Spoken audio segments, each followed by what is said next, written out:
Hey there, friendlies.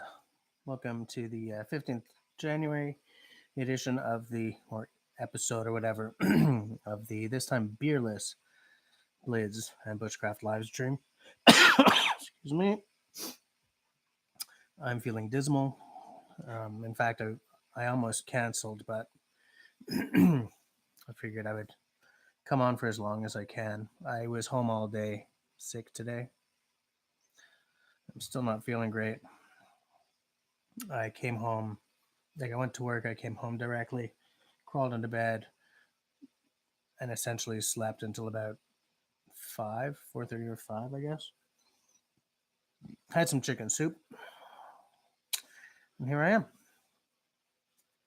So I figured that having a fancy beer tonight would probably not be the way to go.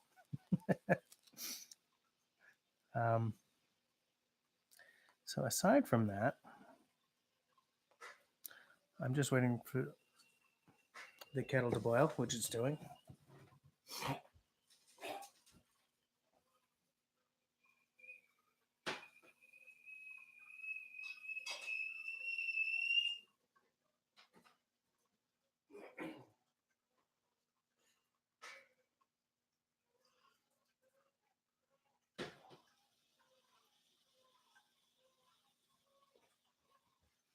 Okay, nice cup of tea. There we are. So because I'm feeling dismal, no beer tonight. It's gonna be me and the tea all night. So who's on? Who's hanging with me right now? Want to say hello? Baby's awake.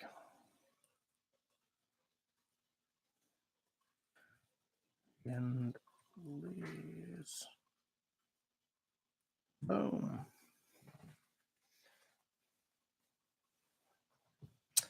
So yeah, I've been doing a little research on like a hot tent. Those big canvas tents. You stick a stove in there, slap it up, sleep inside, whatever. And hilariously, like as soon as I started doing my research, turns out that my manager at work, her husband, just bought one of the Atuk tents, the Alaskan 11x11. The stove he bought for it, he's not happy with those, so he says to excuse me, look for a different stove than he got. And in fact, he's going to be looking to change the stove as well. But then I saw this video by Adrenaline Adventures of this new tent company, I guess, that sells on Amazon called Play-Doh. And that tent is cool because it's got a zip-in floor. I was sitting and having a chat with a friend of my wife's, and he grew up camping in those, and he's from rural Quebec. I said, what all these guys on YouTube, the mistake they're making is what traditionally we used to do, and what you should do is you put down a tarp, and then you put on your tent. And so this tent that comes with a zip-in floor, that by Play-Doh or whatever it's called, that looks interesting to me. God knows where they're made. And then the nice thing about the Atuk tent is that they're made here in Canada. I'm going to put a link for the tent from the Adrenaline Adventures video. How many of you guys watch Adrenaline? He's gone camping with like with Joe Robinette and stuff before. Amazon.com, because I don't know if it's sold on the, there we go, Play-Doh for a season waterproof tent. I don't like the shape of it though. I prefer a square tent. This is more like a teepee shape. I'm going to put it up here so that we know what excuse me, so that we know what Jesse's talking about. Boom. So yeah, so that I don't know if I can, but I would like to be in the position to pick up like a hot tent for camping next winter. You ought to plan this because they're not small money, right? I don't know how many of you guys do the hot tent thing. Like the thing is, last time I went hot tent camping, I was in the excuse me, I was in the air cadets, right? So I was like 16 to 18 or something. And we used these great big Canadian Forces Arctic tents. Those were the days. You know what I'm saying? How come nobody's putting comments in the live chat? What's up? Who's hanging out? Let me know who you are so that I can say hi. Who's got beer? Just because I'm too sick to drink beer doesn't mean you guys can't. Let me know what you got. Or if you're drinking water.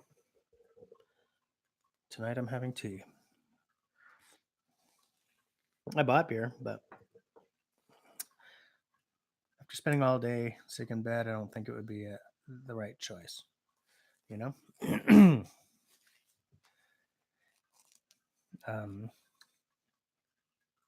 And like as far as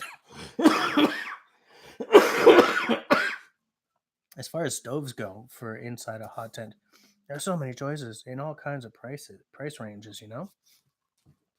And like the one that Adrenaline Adventures is using is like a couple $100. Or I mean, they can go as high as like $6 if you're not careful. And I wonder what you get for that extra money. Like better materials, better construction, and everything, but like weight has to be a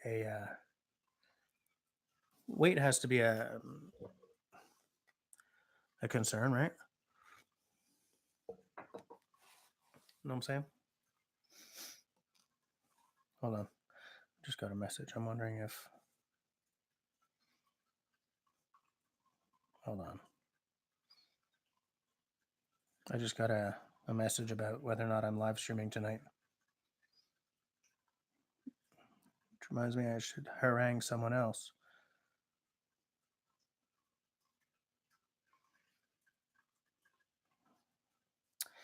I'm haranguing Simon and Outdoor Dauber because they're usually bugging me by this point. What was I saying? Oh, so hot. Hey, I'm getting like all these textos about the live streams. Why are you guys texting me?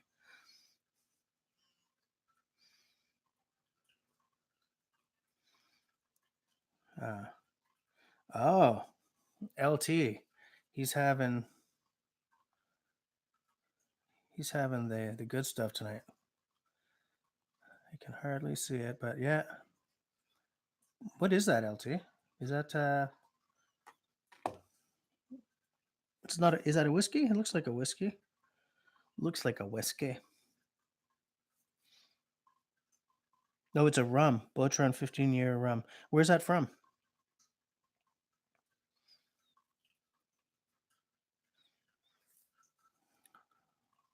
Which country is that from?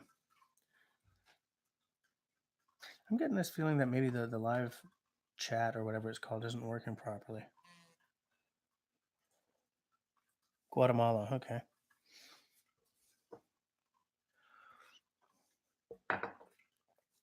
Okay. So, how's everyone doing? Has anyone did anyone hit the forest last weekend? Anyone got any new bush gear that they want to show off? Want to tell us about? I've gotten nothing recently. I've got one or two things coming. Coming out. Well, something's in the mail right now, but and I'm going to do some videos about it. Guys, go to the poll I posted in YouTube and vote as to whether or not you guys think I should do my unboxings as live streams or traditional videos. Because only 9 people have voted so far. And I think the no side is winning, that I should not do them as live streams. It's like 40% to 50, 40 to 60 or something. I don't quite remember. Oh, I hate being sick. It's like my brain is working through cotton candy or something, you know? But whatevs.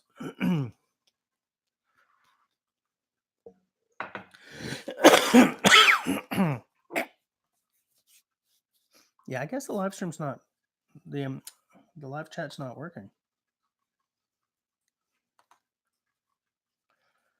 which is going to make this live stream significantly different than usual because I usually depend on you guys yapping to know what you guys are thinking.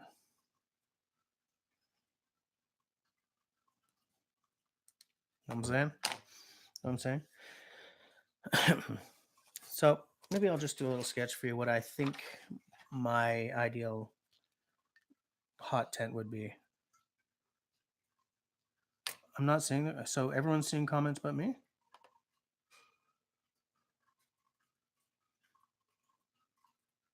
How come I'm not seeing the comments? Let me check something here, guys.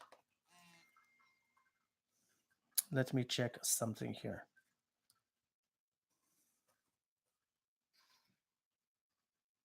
I'm afraid of reloading this page, right? Because I don't want to lose. Hold on. What if I pop the chat out? Oh yeah. Okay. What the shoot? So if I restore it, no, weird. You know, I'll tell you something. YouTube is on my shite list right now because of all these silly little tech issues. Okay, hold on. Let me go back. Serge is on. Hey, how's it going? Tyler. Okay, Tyler's on for a bit. Simon, salut. Zach, all hail the ale. Tonight, it's all hail the tea for me. Because I am sick as stuff. Okay, Serge has to reboot. Hey, Khalil. Mark.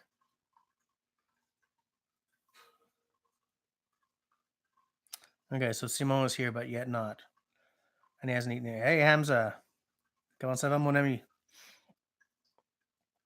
Good. Okay. Okay. So people are actually chatting. I just have to. That's stupid.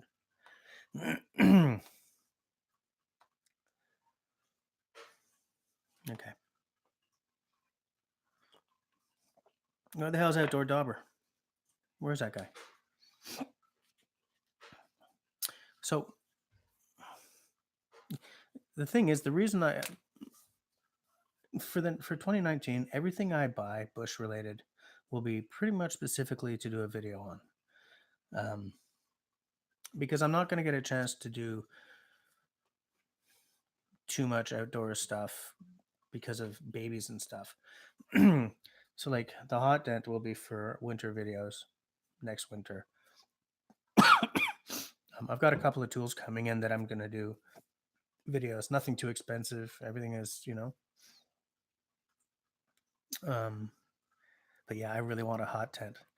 Thing is, what? Oh, excuse me. A hot tent requires that you have like a sled or something, right? You got to carry a big old stove. Like there's a lot to pay attention to with a hot tent, Zach, just having a sex on the beach and you have a dick inside, or man. Oh, Kilo's building a car. All right. What do you? Excuse me. Sorry, guys. What are you using as a chassis for that, Kilo?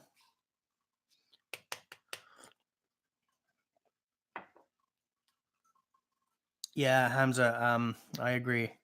I was unable to stomach any food at all today until like supper time, and I just had a little chicken soup.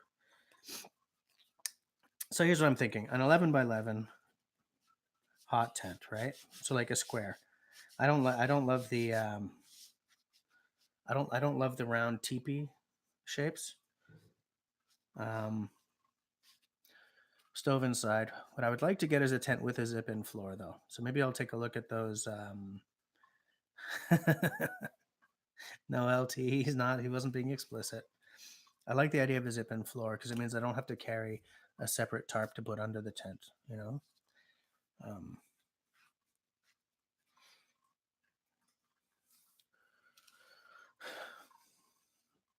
So, but like in that case, do I also put a cot in it? You can build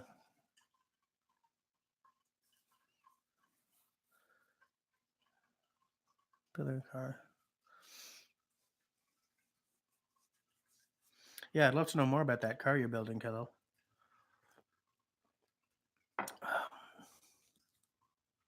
You know what I did recently get? Got a book. I haven't opened a book in months. There's the thing. As soon as I started working in publishing like 20 years ago, I stopped reading because I wrote for a living.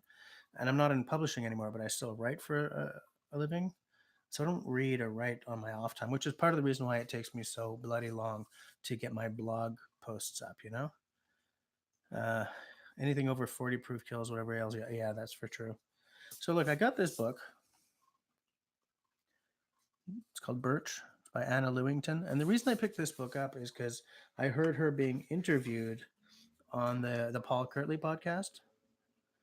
Do you guys follow the Paul Kirtley? Right? Do you guys follow the Paul Kirtley podcast at all? He interviews some really fascinating guys. Paul Kirtley is hooked into the whole Ray Mears thing, right? He was, I think, working at Ray's school for a while and everything. But the people he interviews are not just bushcrafters. You know, he interviewed that dude, whatever his name is, the British guy who just went across a lot, the Antarctic solo. What the hell's his name? Do I have it on my phone? Do I have it on my phone? Let's see my podcasting application. I'll tell you guys something. Podcasts keep me sane while I'm driving to work.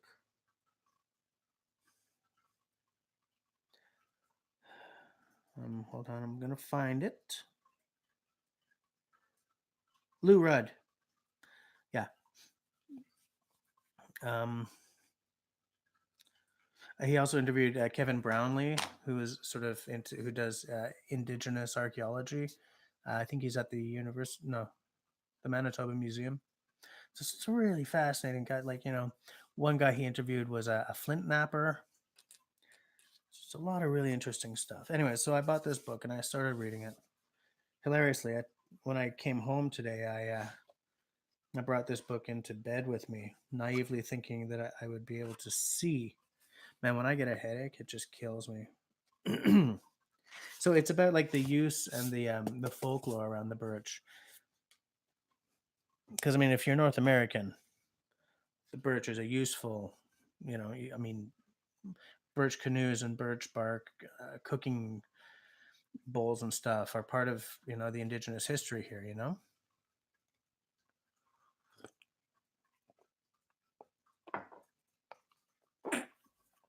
Um, what the hell was I saying? So yeah, so I figured I'd read it. Birch is also my favorite of the deciduous trees.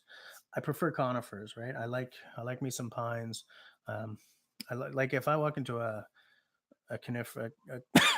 forest of conifers, just the smell, I just love it. You know, you got your spruces, and firs, and all this stuff. I love.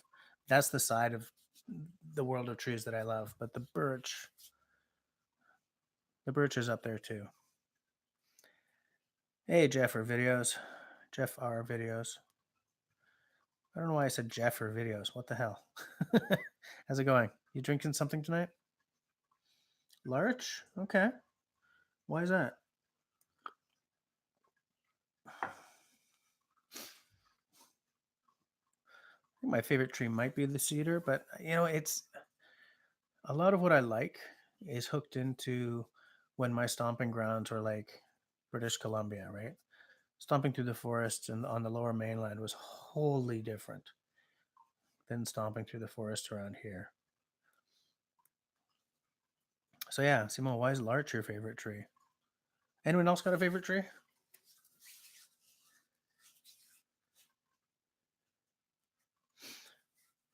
Okay, but that's about the uses of it. Is it because of the uses?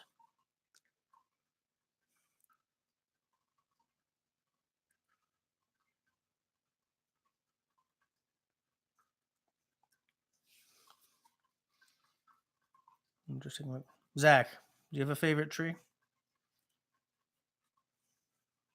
Newfoundland witch hazel. Yeah, Rush Creek. You know it, man. Birch. And birch grows fast. It's a good pioneer species. Well, good. It's a pioneer species. It'll grow up and be useful pretty quickly, but they don't live that long. So it's like I'm not gonna throw up a birch on my front yard and expect it to be like a centenary tree. Um,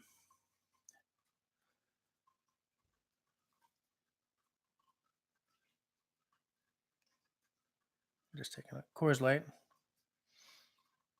So Rush Creek and LT are homeboys, I see. Um, I'm just trying to remember. Remember, I did a video last year, I guess it was, where I sort of went through the Morgan Arboretum with the missus and at that point our one daughter. And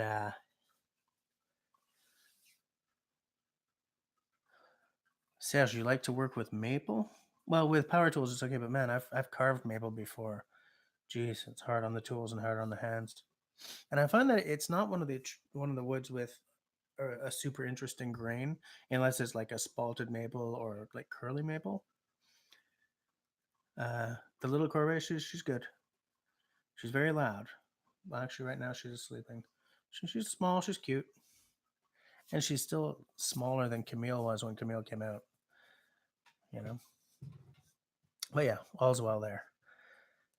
Um, but yeah, Serge, I'm with you. I like spruce in nature. It's probably one of my favorites.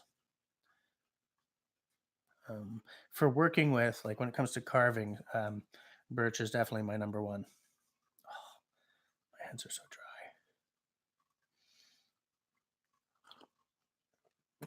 Olive wood is gorgeous. The huh, larches are called junipers. Really? The first time I ever um, thought about olive wood, I saw it on a bass. Hold on, let me. By Richard Bona, who's one of my favorite bass players. Charbonna is he's from like Cameroon, but this bass he uses, like his signature bass, has an olive wood top, and it's just bloody gorgeous. Like when I saw that, I was like, I want an olive wood topped bass. Now, the bass he uses is by a company called Federa, and they are really expensive. Like they'll hit 20 grand without even thinking about it. Now let's see if I can copy this picture and put it into so that you guys can see what I'm on about. The chat's over here because, of course it is. Um,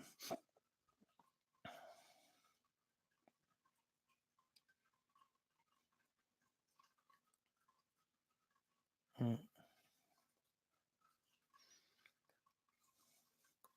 They were nothing but spruce and birch in their stoves. Okay, some juniper. Now, is that the real juniper or is that the larch? What do I do for a living, Khalil? I'm a technical writer for a technical company. Blue spruce. There's a blue spruce out in the front yard here. I like blue spruce. Yeah, I like blue spruce. I like pretty much all the spruces. I like balsam fir. Love the smell. I love the little blisters of stuff, that you can use. Stuff. The blisters of sap. Oh no, Hamza, you retracted a message? I gotta get that t-shirt made, guys. But yeah, so this picture that I just linked, that's an olive wood topped bass. It also happens to sound amazing, but that's not because of the top.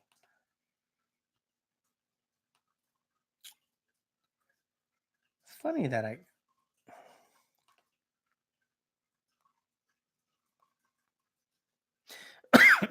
one of the things I like about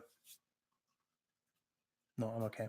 One of the things I like about the conifers is that you can make a tea from almost any of the needles, you know?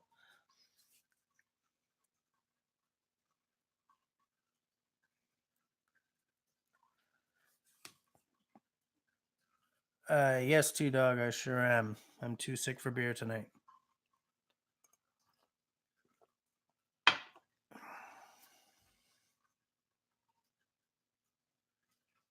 Okay, fair enough, Zach. Japanese maple. Um, yes. Just let me make sure I know what you're talking about, but I am pretty sure I do, and that's pretty as hell. Does it have like a red leaf on it or something? Hold on. Yeah. But they're not always red.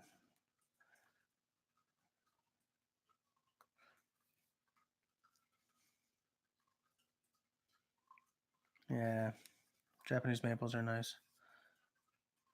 Yeah. I know what you're talking about. I haven't seen very many of them, but yeah, there's a.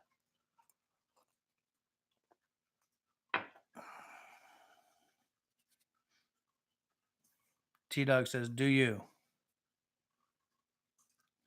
I think he might not have finished that.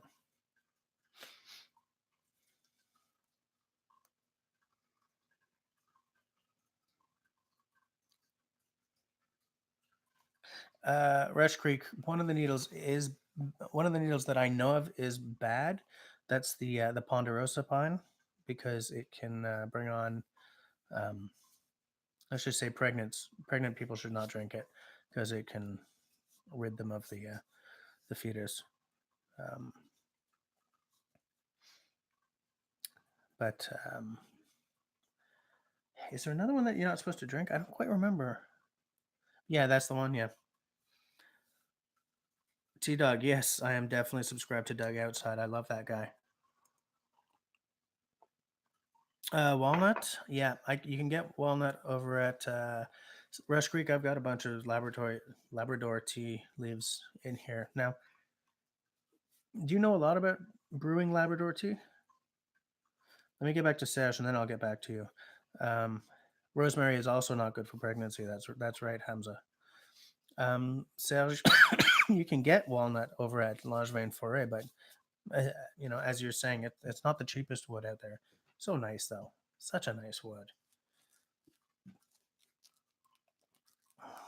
Um, so when brewing a Labrador tea, do you? Hey, outdoor. I was just asking where you were. Do you brew it twice? Like, do you have to second flush the leaves? Because I read somewhere that what you should do is, you boil it up, and then you pour it off, and then you reboil it. Is that how? Is that how it works?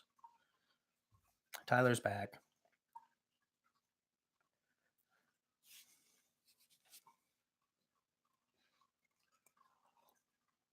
Let me see if I can. I'll look it up.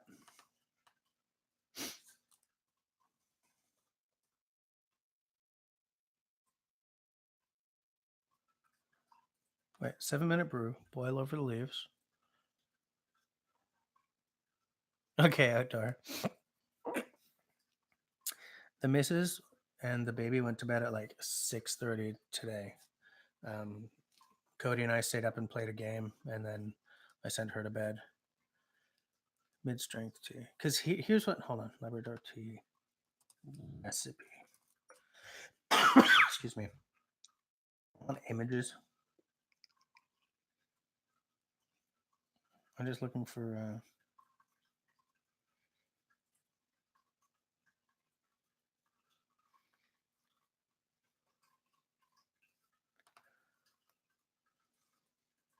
Hold on.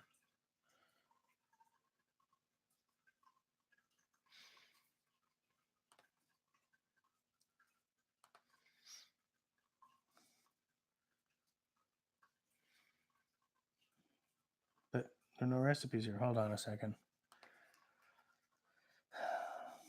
I'll tell you what. Making traditional Labrador tea during cold and flu season.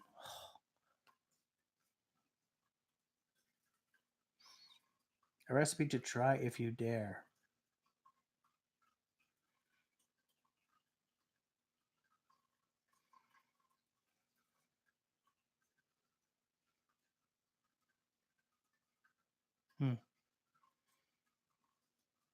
There's no recipe here. Ah. Oh well. Don't get it mixed up with Ericacia. It looks the same and deadly. Oof, that's good to know.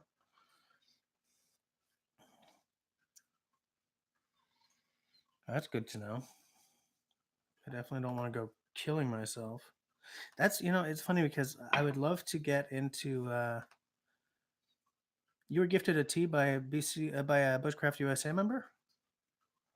Outdoor. The reason we're drinking tea is because I'm too sick to drink beer tonight. I have like a big blanket that I was all wrapped up in, but I noticed that it looks ridiculous on camera. I was all like, "Hi guys," but I figured it. I'll just deal.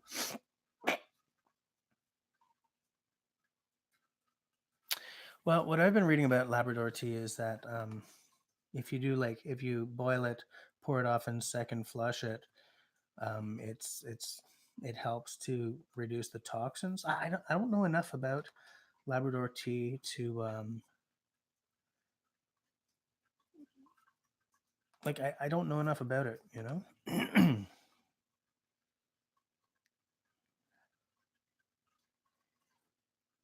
Labrador tea, 5 steps. Okay. I don't care about the write up. All I care about is the recipe. I don't care about the harvesting. Okay. Okay, yeah. Step 3. Here, I'm gonna share this, and you tell me if this is epic BS or not. Okay. um, Rush Creek.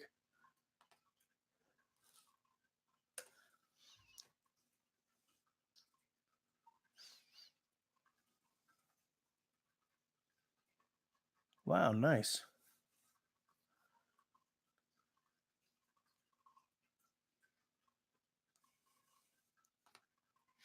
So it says here, fill a pot with water, bring to a boil until the water changes color to a light green. Strain the water, but leave the leaves in the pot, as in the second picture. Blah blah. Now refill the pot with water. Bring again to a boil and continue boiling until the water turns a yellowish color. When the water turns to a dark yellow, it's time to remove from the stove. Strain out the leaves and pour into the teapot. While it's not advisable to drink the tea straight, if you do so, be sure not to drink more than 3 cups of it. A good rule is to fill a cup 1/3 of the way with the tea and cap it off with water. Or if you have a bad memory, pour 1/3 of the tea in a teapot and fill the remainder with water. Do not drink in excess unless the brew is sufficiently watered down. Like, is Labrador tea like this terrifying?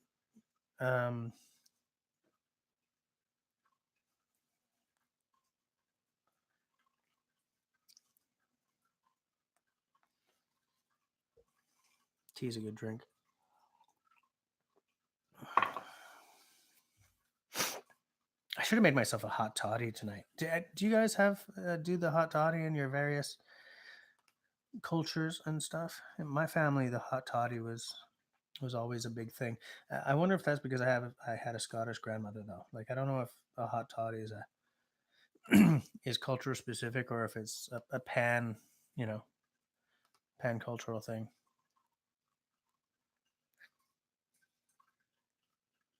Yeah, moderation.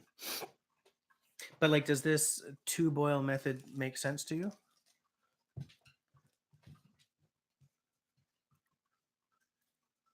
Mark, yeah, you do the hot toddy thing? Yeah. I should have made one.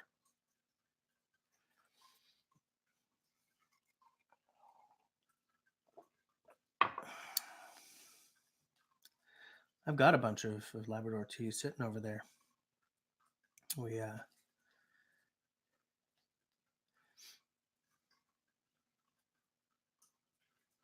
no, it's not. It's not to purify the water, Sumo.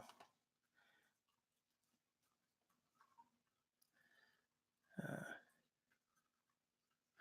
Warning, if you choose to follow this instructable, please follow this link to the toxic effects of this brew. It's like, guys, come on.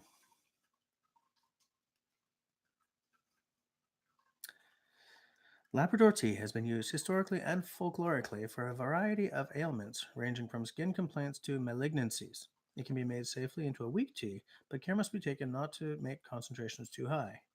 A tea for coughs, colds, bronchial infections, and pulmonary infections can be made by adding 1 teaspoonful of dried leaves to 1 cup of boiling water, which sounds perfect to me right now, let me tell you. 7 minutes to 7 leaves, okay. Yeah, outdoor. I did. I saw the series of teas you were gifted. How did that come about?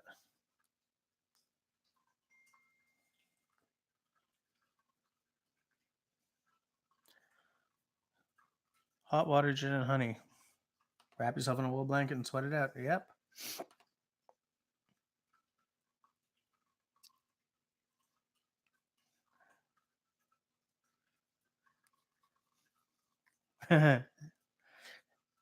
Serge, did you just send me a picture of a kettle?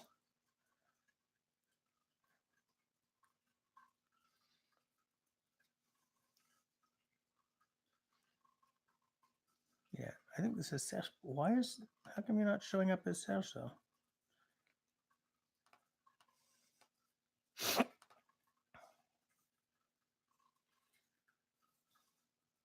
I would like to have some chaga tea. I don't have any though. You know, I used to work at an organic grocery, and they used to sell chaga chunks of chaga for tea for a wickedly high price. I've been really, really unlucky with trying to find it in the wild though. And I'm gonna keep it's one of my life goals to learn to just spot chaga wherever the hell it is, you know?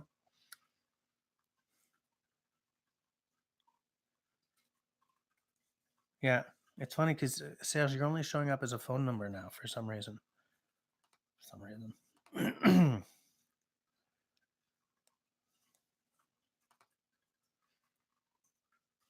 I don't think they were promoting tea with that party, Simone, but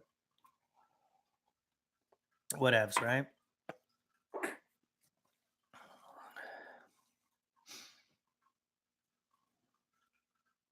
Yeah, chaga is on birch trees, on living birch trees. What I do have, like, I have a bunch of horsehoof fungus. I'm not about to go sucking that down, though, let me tell you. Whoops.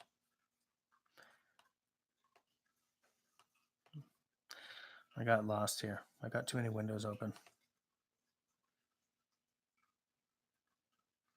Well, that's the thing, Zach. That's one thing I'm wondering. Like, if I'm looking for a chaga, do I have to look for a stand of birch trees rather than like one birch? Like, is it the kind of thing where there have to be a bunch of birches around for pollination or something?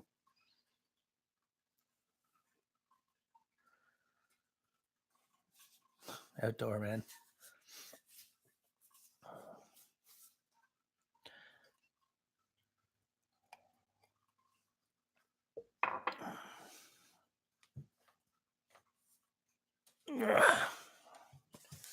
Let's see if they say anything about chaga in this book. I bet you they do. Anna. Photo acknowledgements index. Belarus, Belgium, Beltane. I don't think it's Beltane. I think it's Beltania. Beotuk. Canada. Cancer, polypore. Oh, I just found a typo. 20 years in publishing. Coleridge. Nope, I've gone past it. China, Chernobyl, charcoal. Chaga, 63 to 66. Oh, the mosquito. Man, when I was a kid, I had a model of that. I loved that plane. All right, Jaga. I'm not going to read the whole thing or anything.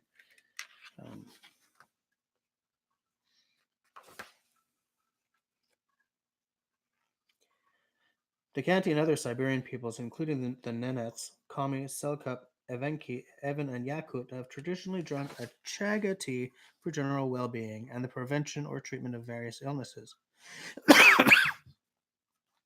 and prepared a water for washing and disinfecting the body with the fungus after heating it like charcoal. Like the Ainu people of Sakhalin and Hokkaido, they have traditionally smoked powdered chaga for ritual cleansing purposes. It is best known, however, for its long use for the treatment of cancers in Russia and Northern Europe without toxic side effects. Jaga is famously mentioned in Alexander Solzhenitsyn's semi-autobiographical novel Cancer Ward by the central character Oleg Kostoglotov,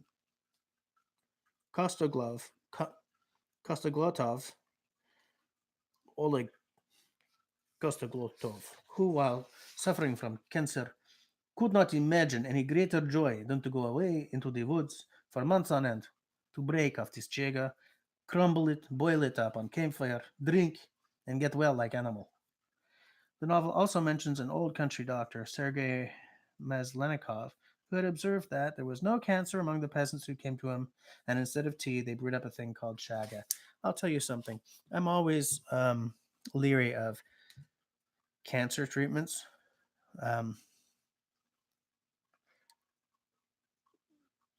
I will definitely check out the BC USA Tea Lovers forum, subforum.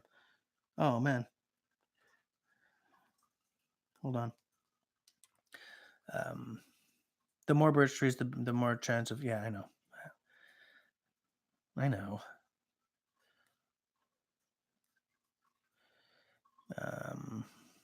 Soon, Beerless Blades, Bushcraft, and Books. I don't think that would be a bad idea at all. Whoa, that's a big ass hunk of chaga, dude. Can you guys see this? Look at that. Look at that. That probably didn't focus very well.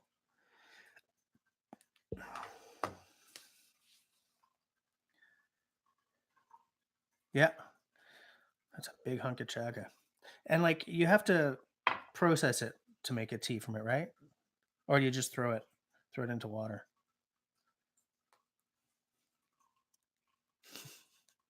I've cut myself once. And by the way, it's much, much better. You know, come on, focus, fool. See, it's just a scar now. To add to the many. Every scar is a story to be told. Like, yeah, I do that one live online. Live on camera. Duck.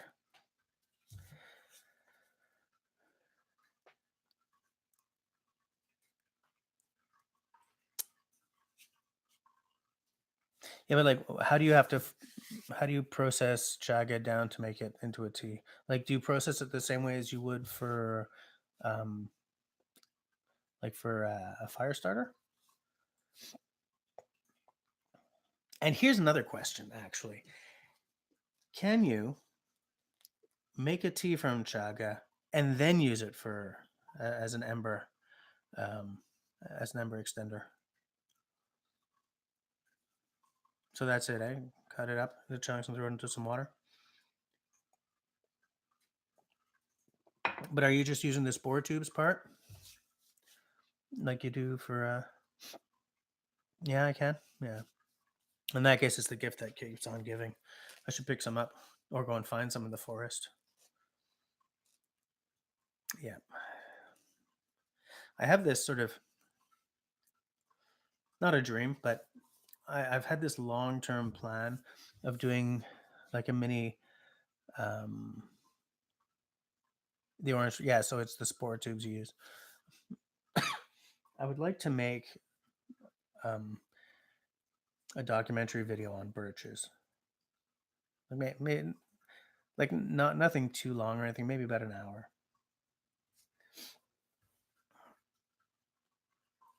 But like do it right, you know. Get my get my footage right, get my information right. It's part of maybe a long-term plan I have. What should be a t-shirt?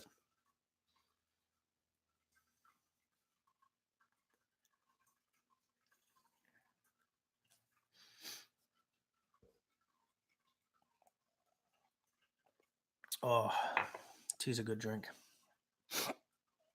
What should be a t-shirt? What are you guys talking about? What's going on here? Yeah, my knives are downstairs. I don't have to find them because I ain't lost them this time. They're downstairs. But I didn't need one to pop a beer today because I didn't have the beer.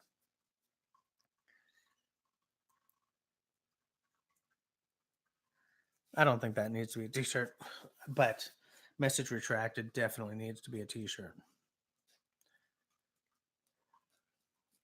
That definitely needs to be a t-shirt.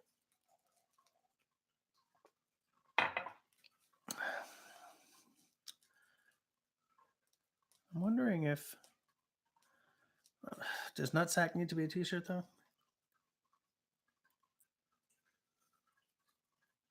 I don't know. Like, does nutsack need to be a t-shirt or does moose knuckle need to be a t-shirt? I think moose knuckle needs to be a t-shirt.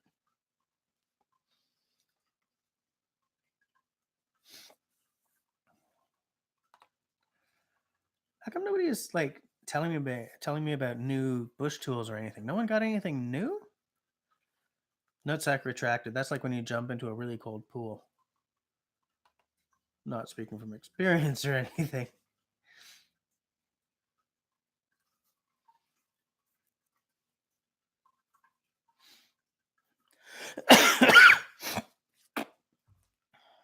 Yeah, you weren't a big fan of the center driver. You know, I asked my stepsister. Um, my stepsister's in the Royal Canadian Air Force. She runs survival camps for cadets during the summers.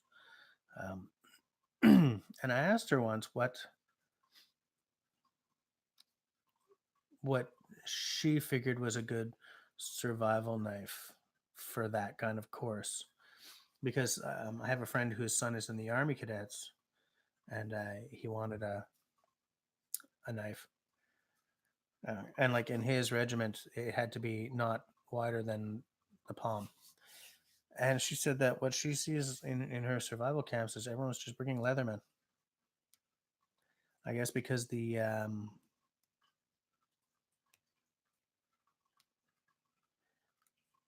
Serge, oh yeah, little leather pouch. Pictures, man. The pliers are atrocious. Yeah, okay. Oh yeah, outdoor went camping with the Bushcraft USA guys in PA. How was that? Oh man, that would be great, eh? Can you imagine David Attenborough narrating the Birch documentary, scanning across the stand of birches? Birch, a tree known by many as whatever. Oh yeah, how many guys went camping? And were they all from PA, or or did some of them come into state, as the Australians say?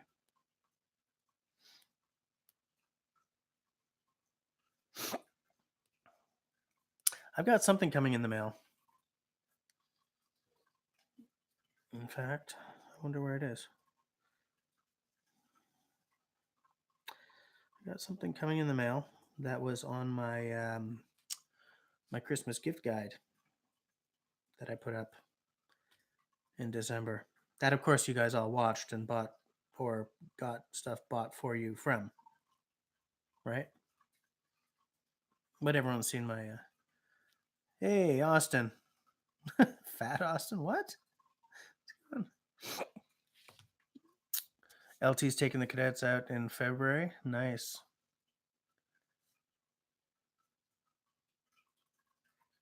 Photo sent, photo arrived.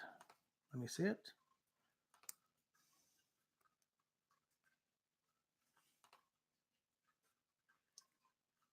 Oh, I see. It's like an Altoids tin pouch. Hold on, let me see if I can show the guys. Let me see if I can show the guys.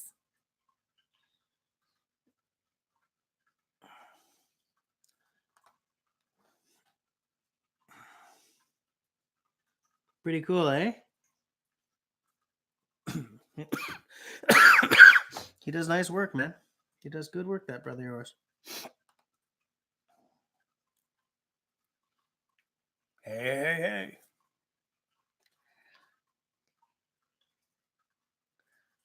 Hamza got a military wool blanket and a Canadian survival pilot knife. Which knife is that? Hamza, what's the knife called? What does it look like? 7 guys, 13 on Saturday. Nice.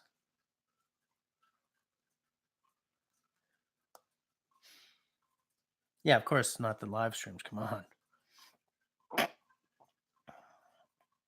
Oh, actually, that sounds like a nice weekend, though. 8 degrees on Friday night and then 4 inches of snow. Ah, you ordered a hobo fishing reel. From where? Which one? Man, I would have loved 8 degrees C on Friday night, then 4 inches of snow. That would have been nice.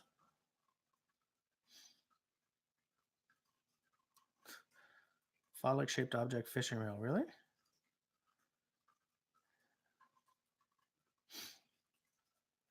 Yeah, Simo only watches the live stream so that he can Google the things that people mention and put the pictures up.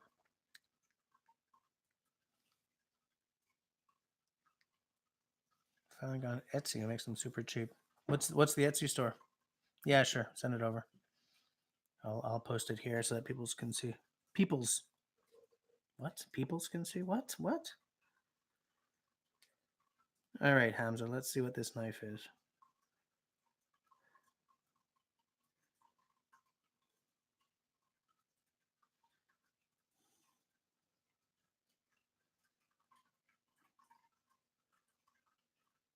Oh wow. Okay, that's like a Bowie knife.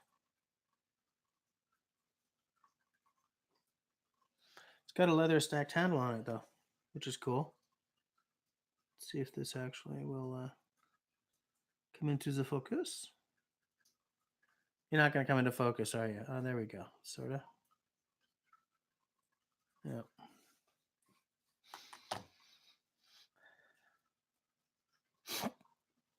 Oh, yeah. And Austin was going to send me.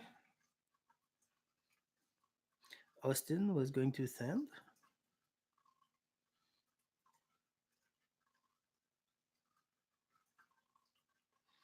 Nothing yet.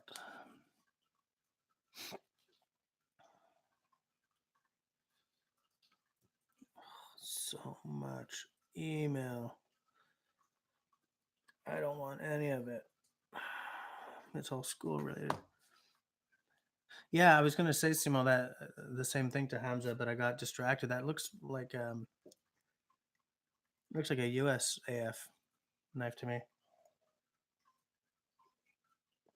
I'm not a big fan of Bowie knives. Like, I don't like that knife shape. I know that it's a time honored design and there's reasons for it and everything, but I just personally don't.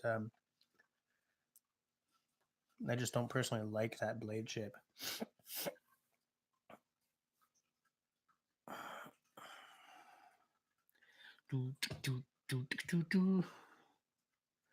People sending me stuff.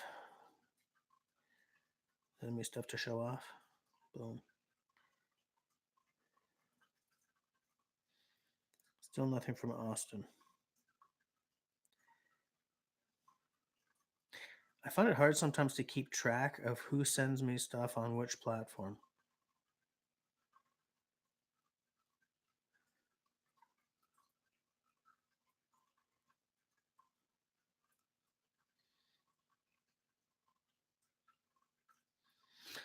But you're gonna sell it, Hamza? You're selling it on?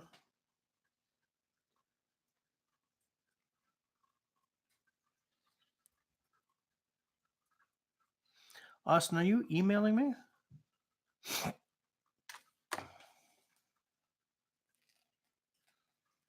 And Hamza, there's a lot of there's a lot of play back and forth across that border. Like for instance, the camouflage of the United States Marine Corps was when they were designing it, because it's based on the same theory as the Canadian um, camouflage. They hired the Canadian designers to consult when making the United States Marine Corps camouflage. There's a lot of Canadian components in U.S. attack helicopters and stuff. When it comes to the military stuff, that border almost doesn't exist because our companies are part of their military industrial complex. Yeah, not your type. Yeah, I agree.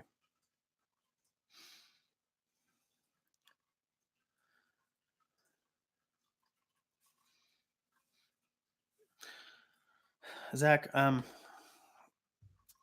don't love the clipped point. Okay, I think my favorite knife shape is the woodlore. You know, Scandi grind, but almost like a I don't what's that blade shape called? Hold on. Um, like where the belly is more curved than the top, but they're both sort of still curved. That's my favorite. Second favorite would be more of a straight, like that maybe. But I don't love that as much as that. That's one of my favorite bush knife is the woodlore style. You know, drop point. Yes, that's it. Yeah, drop point is my favorite. I think spear point is closer to what the Kephart is, isn't it? I really want a Kephart, guys. Stop it.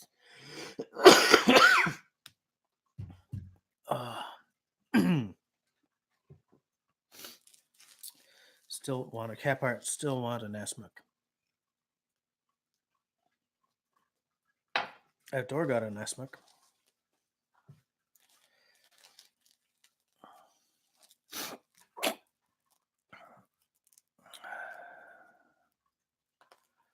Yeah, Kephart is definitely a spear point. Ontario Knife Company. I would look in the survival section, or maybe like I don't love Tantos or any of that stuff. I've got my tastes are really kind of classical, but not.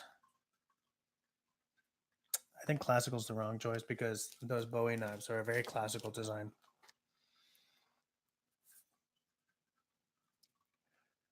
Oh, that K-bar Kephart. Yeah, I'm sure of it. I'm sure of it. That is what I hear.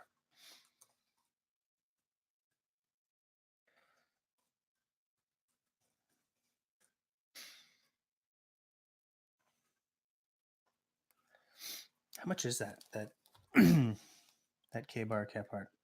How much does it cost?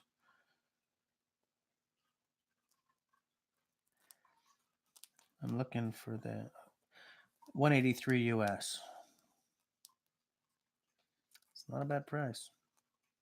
I mean, once you switch it into Canadian dollars and stuff, I'm like, oh.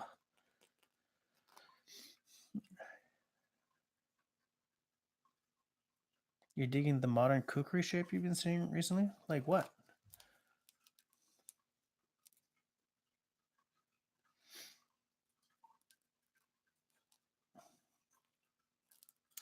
That Aztec survival knife has a strap cutter.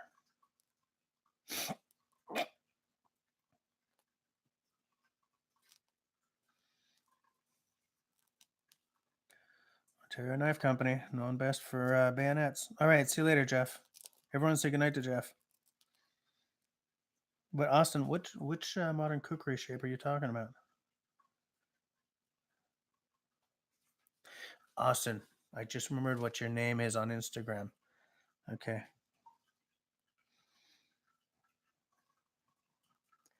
Shall I link? Can I put the link here for this guy's Etsy shop?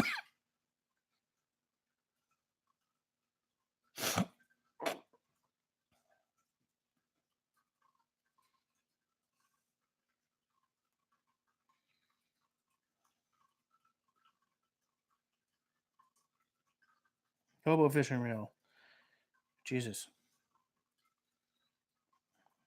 $42 Canadian. Wait, let me bring the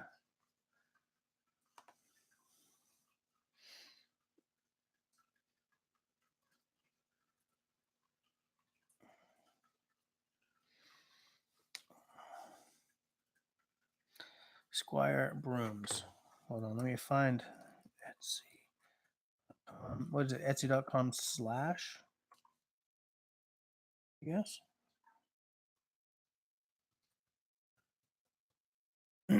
Let's see if that works. Nope.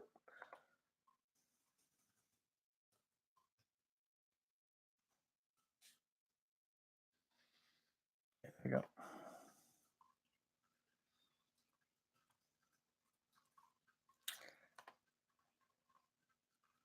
Hey, Hiking Deep. How's it going?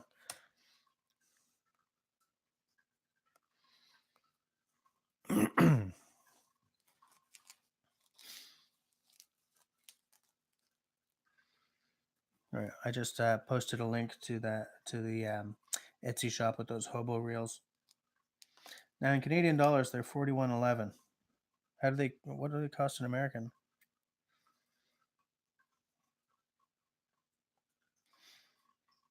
There we go.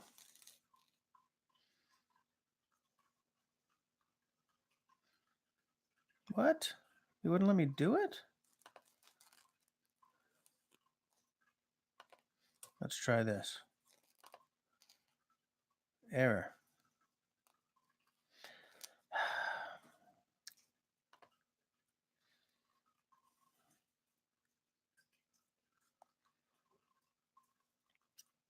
Hold on.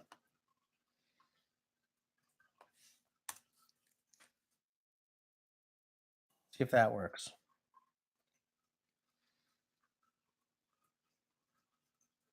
Simo. Yes, I do read the comments. The split links you're putting in the yes. I'm trying to. Actually, Austin. No, I'm not.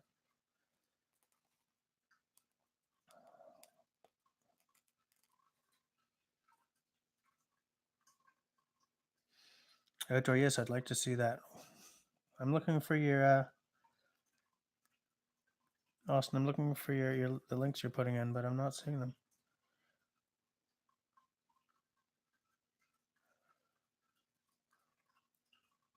Zach, what point do you prefer? What's your favorite bush knife?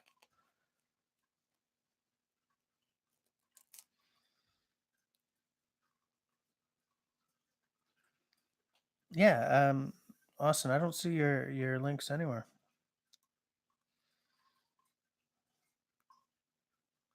Hike,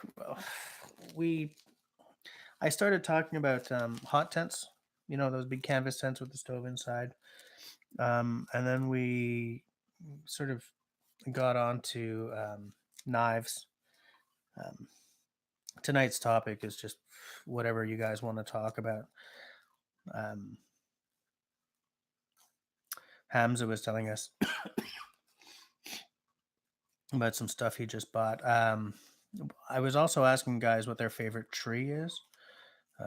Like I was talking about how I'm really into coniferous trees. I like them for the uses. I like them for the smell when I'm in the forest. But I do love me some birch. And I had just got this book. Wait, am I in focus here? I just got this book 3 days ago after hearing Anna Lewington being interviewed on the Paul Kirtley podcast. And by the way, you guys, if any of you are into podcasting and you're not listening to the Paul Kirtley podcast, get on that.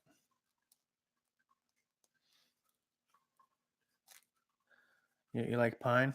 Yeah. I like pine as well when I'm out in the forest. The SK5?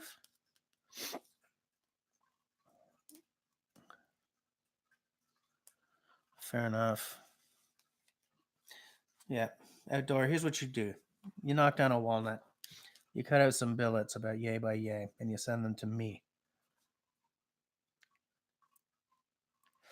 Pine offers a lot of diversity, and I like how soft it is for carving and stuff. Um, I also like me some fatwood. I like the way they look. I like the way they smell. I like to make tea out of their needles. You can't go wrong with pine. I don't want to park my car under a pine though. My sister has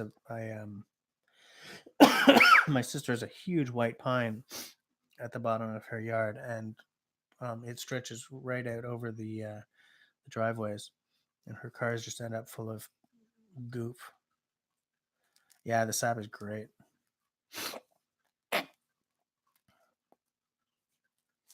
Yeah, good old Tanto, eh? You like drop, spear, and straight clip. Yeah. So I mean, our tastes are fairly similar, Zach. I think. Now, here's the thing. To me, the perfect knife is a 4-inch blade. I know some guys like a much bigger blade. It's funny because the new Joe Robinette's new adventurous horn. What's it called? The Scout. I was surprised to see that big a knife because I don't associate him with big choppers. He always seems to have little, smaller knives. So I was, excuse me, I was surprised to see that Scout because he uses axes all the time. So why does he need such a large knife? You know.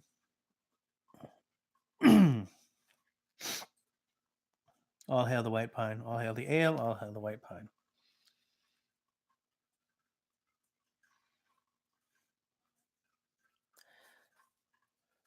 I'd like to see a link for this SK5. Is there a link up here somewhere? White pine for tea and fatwood, yes. Birch for bark, tinder, and carving, yes. Tulip poplar for inner bark and carving. Oak for firewood. Hickory for smoking. Maple for syrup. It's pretty legit.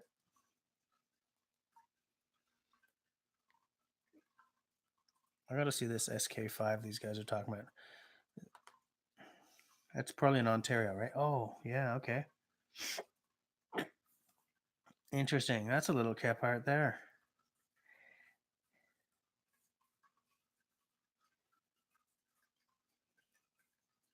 Not really, but it's very cap arty.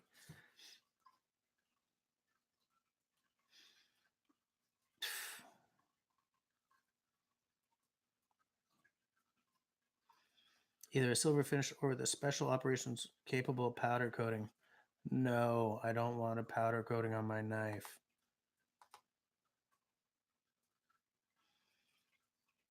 It drives me crazy when they coat knife blades. I don't care why they do it. It may make a lot of sense in some context, but I hate a coated blade.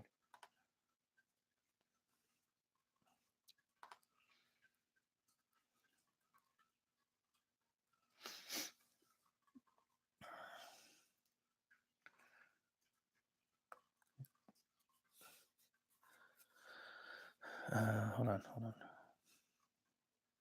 Maple for instruments. Yeah, that's true. My Fender P bass has a maple fretboard. Um, maple for the necks on basses, absolutely.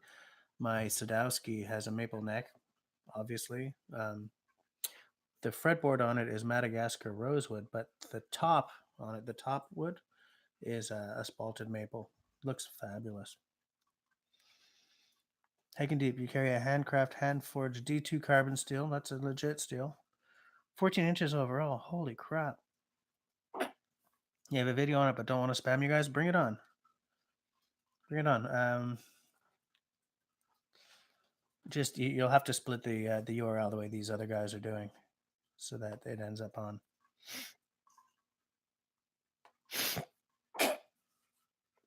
Hey Scott, friendly's retracted. Are you kidding me?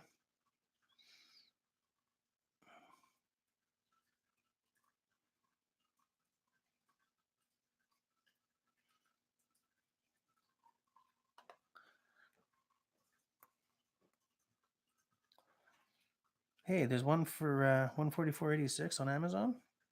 Damn, you gotta pick that up. Somebody better pick that up.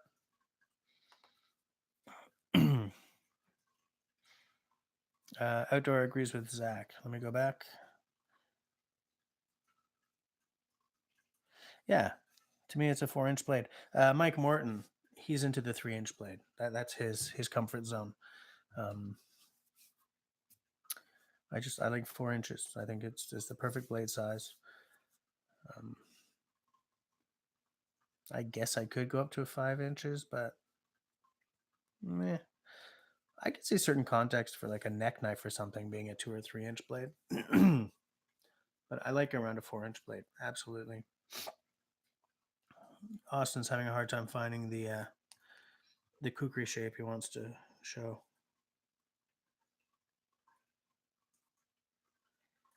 My parking session expires in under 10 minutes. Oh, that was Sunday.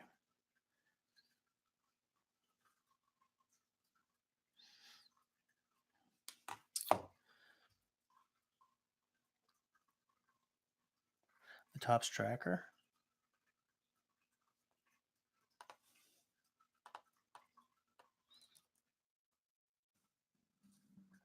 Oh, I think I know which tracker you're talking about. The Tom Brown tracker, eh? I don't know, man. I can't get with that design. I understand why they're doing it, and there's a lot of usefulness there, but I just, it's not for me. Especially because that's a $300 knife, American, isn't it?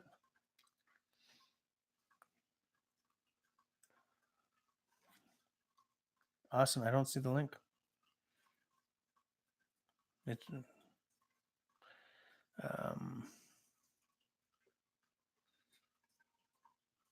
hold on.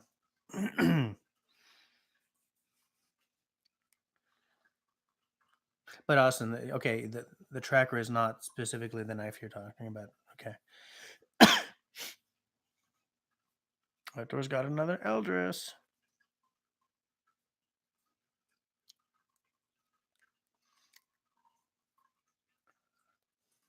I think Outdoor, if you were actually to send some walnut up, like just send little blocks, that would be processed wood, or I don't know. Like I think it would get across the border, but it's probably best not to dick around with it, you know?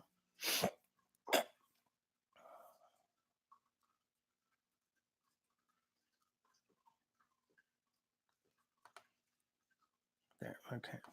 I'm just gonna pop that video open. I let it open. Okay. All right. I have the video open and I'm gonna watch it after the live stream. Wait, what just happened here?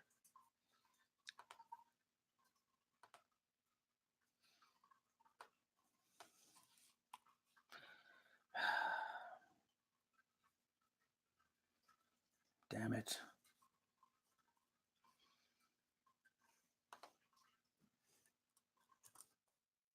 There we go. Okay.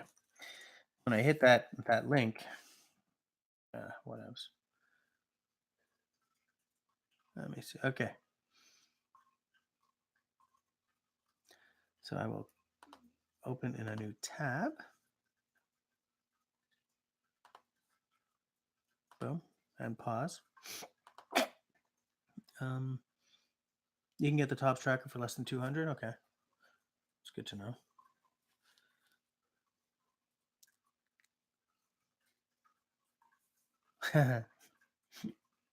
It's a Simo, an outdoor dauber slapdown.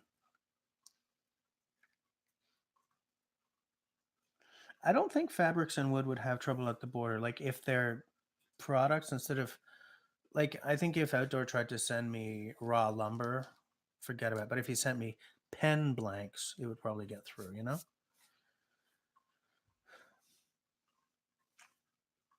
Yeah, Hike, I'm definitely gonna check out that vid when you're done. When we're done. Yeah. I'll take that sentence one more time. I'm definitely gonna check out the vid when we're done here.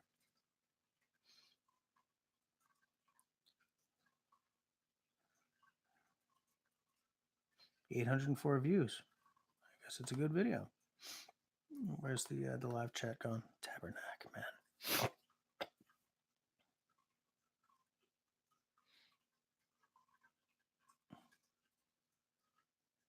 Oh, Hamza got some LL Bean boots. LL Bean makes a bag I would like to have. The Continental rucksack. The latest version of it looks really good to me. Because it's got a real classical look to it, and it looks really really functional. I'd like to pick that up, and it's not that expensive.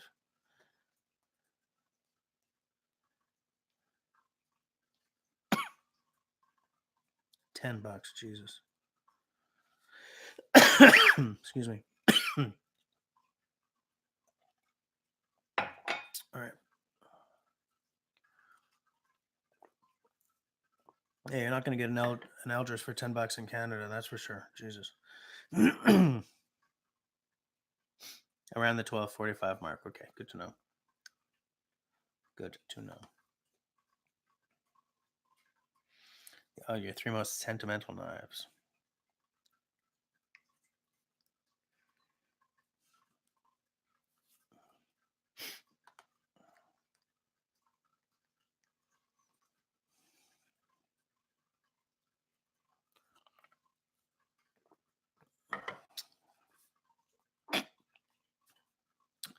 I just got sent another picture. Hamza, can I share this picture? Deciduous skyscraper.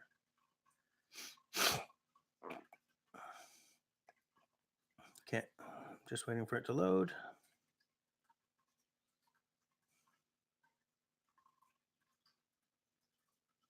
Oh, those boots are like they're very similar to Canadian boots by a company called Sorel. Very traditional Canadian style boot. So it's not surprising that LL Bean's making them too. Sorel boots, unfortunately, have stopped being great. So I'd probably buy the LL Beans instead. Yeah, I saw that. That wool shirt's nice too, Hamza. I saw that post.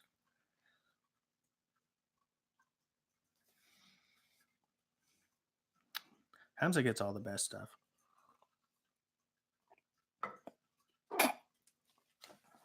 All the best stuff.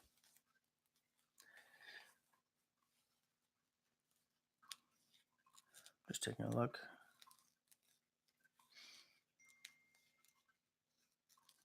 Yeah, LT does like knives. I think LT is more into folding knives, but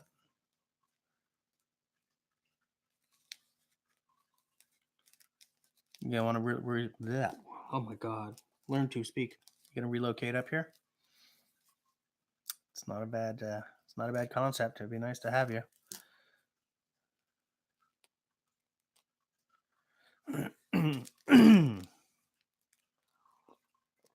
LT does a lot of cool knife reviews, like affordable yet good knives. LT, have you ever? I don't remember ever seeing this, but have you ever done a review of a knife that you just hated?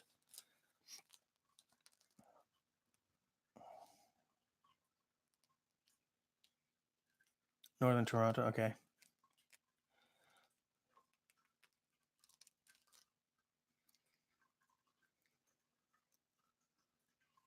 Sorel is now part of Columbia, okay. Which is interesting because when I was looking to buy my new winter boots this year, I almost bought the Sorels. I took one look at the sole and I thought, no, and I ended up buying Columbia boots.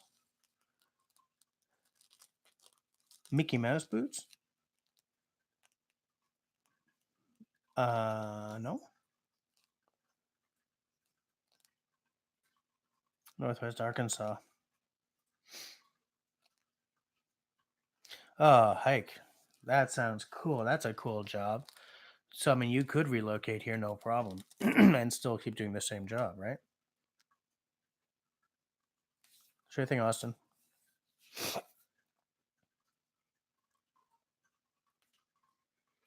Hike. That sounds like a fabulous job.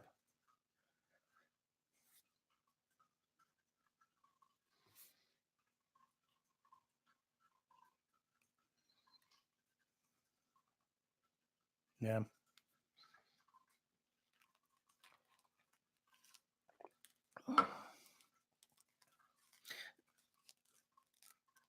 Yeah, Serge. Serge has some nice North Face boots. And hike, are you? Do you do that job as a contractor or are you on salary?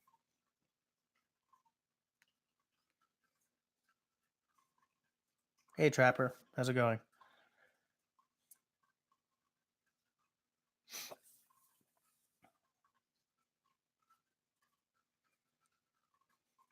Your salary, yeah. Oh, that's cool, man.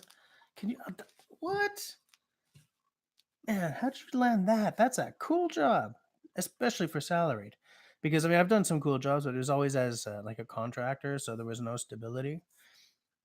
I'm gonna start selling bushcraft and survival things. You know, Austin, that's interesting. What do you guys think of what Austin just asked? Because I am not sure either. Um,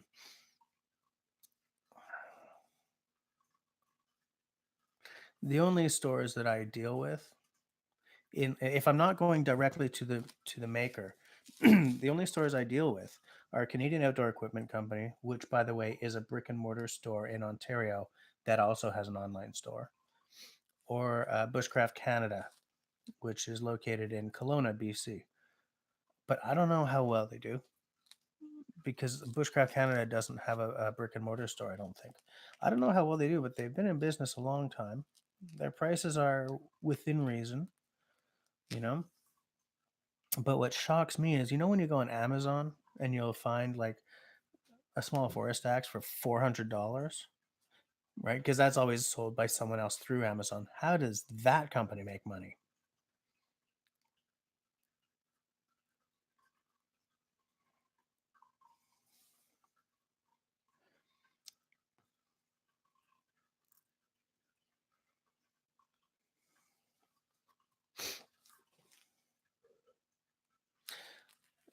Um, Trapper, I'm going to throw you a question that was asked to me. I think it was by Zach before. What's your favorite knife shape? Because we were talking about, I was saying how my favorite is, the drop point, the woodlore style. Um, but I can also do a spear point if it's like a Kephart or whatevs. Some of these guys have very different tastes. What's your big thing? What do you like?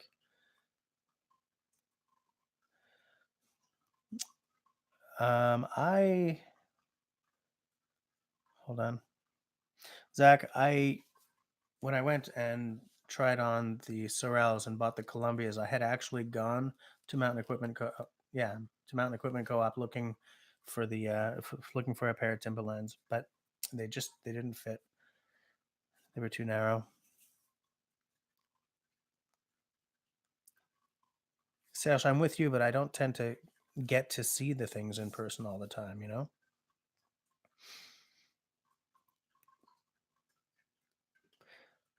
So it's hard for me to do that.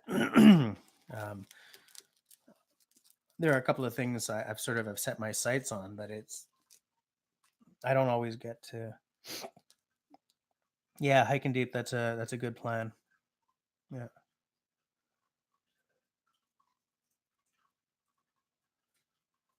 What's a house clamp? Austin, here's one. If you've got a chainsaw, what you could try is, because a lot of people when they're making a Canadian candle or a Swedish fire thing, they'll use a chainsaw to quarter the log. But if you don't quarter it all the way down, if you leave like this much at the bottom, so that it's not four distinct pieces, right? You and you stuff all your kindling and stuff in and light it, then you don't have to worry about any kind of clamp at all. What I hold on.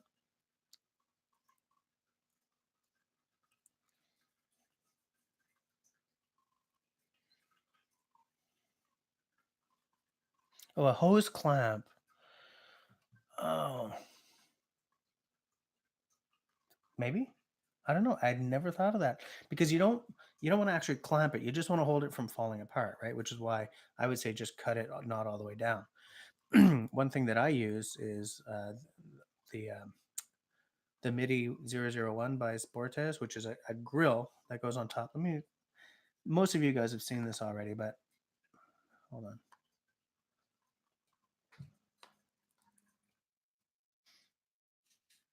This outdoor tools, plank on Sportes outdoor tools. Click on the English.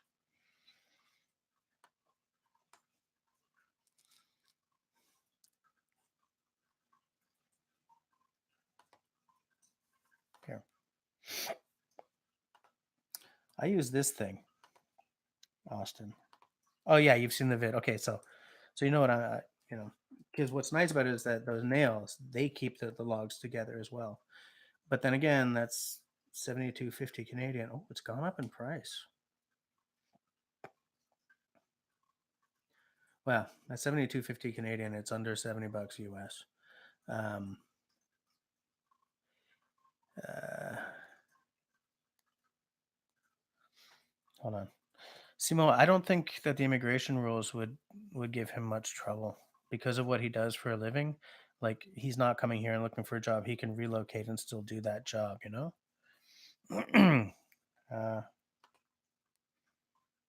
Hold on, outdoor just put a link up. USGI extreme cold weather boots. Wow, 1995.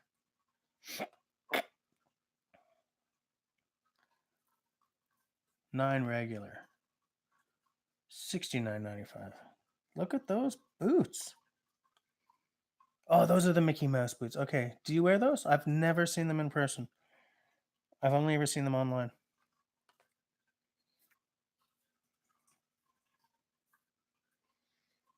Hold on, I'm getting lost here.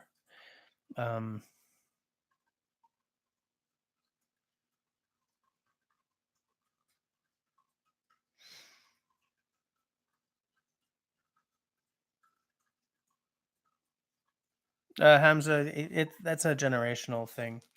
I mean, we are Quebecois because we live in Quebec, but I find that my parents' generation are really into the whole English-French fight. And in my generation, most of the people I know in Montreal, okay, I live in Montreal, so that's all I can really talk about. Most of my friends are like me, an English guy living with, or an Anglo girl or whatever, living with a Franco and bringing up a perfectly bilingual kid. You know, so like the old way of, the old two solitudes and the sovereignty federalism fight seems to be turning into a generational thing, because at my age group very few people care. If you get out into region, right, like the Saguenay or something, it's a different story, but in Montreal it's becoming very much a non-issue. Zach, that's a good point. You got to enjoy the tree sauce.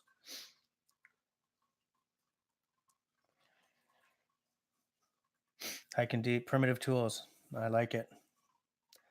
I like it. I find that as I go along, I like more and more primitive tools myself. I would like to get a crossbow for hunting with, though. Um, like I've got a nice gun, but I would like to extend the season by doing bow hunting as well.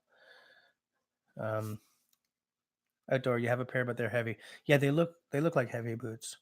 Thing is, you can't have truly warm, cold temperature boots without having a certain amount of weight there. I think you need like 400 G's of insulation.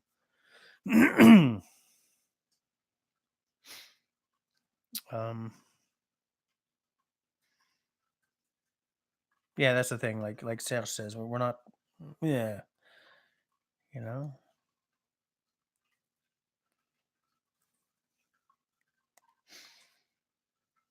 Hiking deep. I agree about those Quebec women. I shouldn't be saying that because I'm not on the market. But whew. Um, yeah, and hunting is there's a lot of regs, but you know whatevs. Let me just see. Do any of you guys wear these Mickey Mouse boots, or is outdoor the only one? I'd like to see better pictures of these.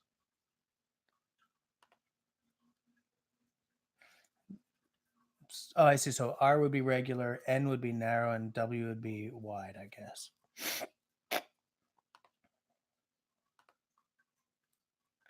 That's a good point, Serge.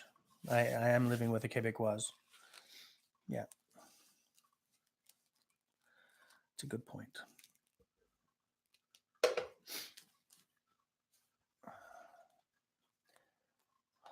So many interesting things to look at.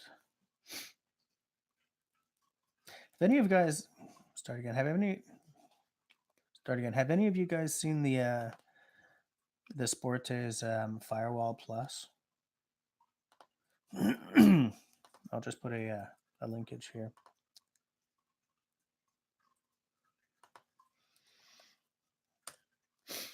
Hiking deep. Simo and LT are disgruntled by many things about living here.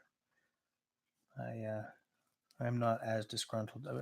Trust me, there are some weird things about living here, but there are also some really weird things about where you're living right now too. I think every country is both fantastic and really troubled right now.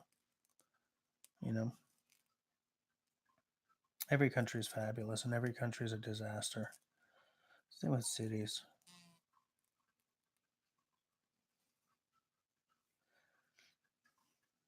Yeah, this Firewall Plus thing, man, I really like it. It's small though. Like it would be nice for making lunch.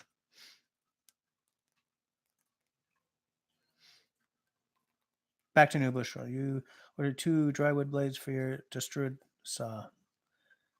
Nice.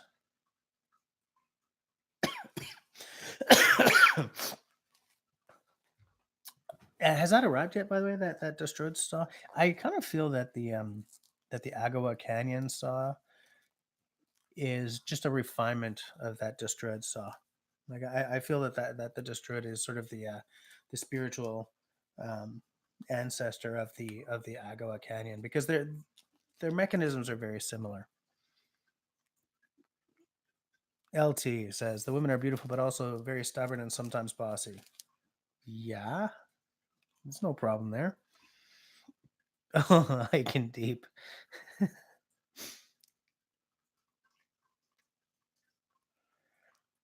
Stripper clips for what? You should be able to order stripper clips.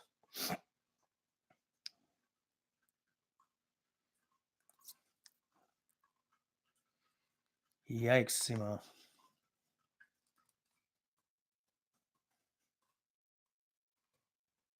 Like if you want to order like stripper clips for like a Lee Enfield, you shouldn't have to order that from the States, right?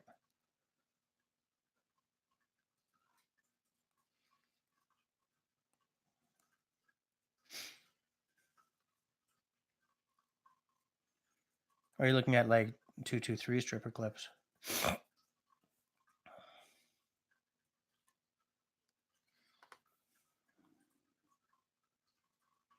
All right, hiking deep. See you later.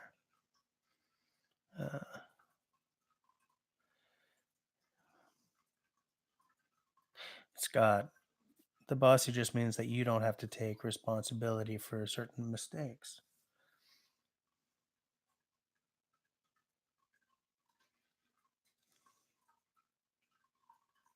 Yeah, hiking deep. Come back next week, okay? Get cams into place.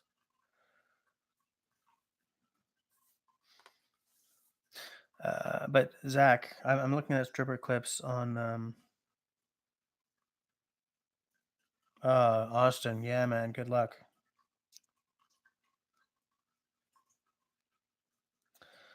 Zach, interesting point about that distro. Yeah, because it is a wooden handle, um, which obviously the Agawa doesn't have. Here, let me take a look at that distrode. I like the look of the distrode saw. Am I even pronouncing that right? Distrode. Um, like I prefer the Agawa, but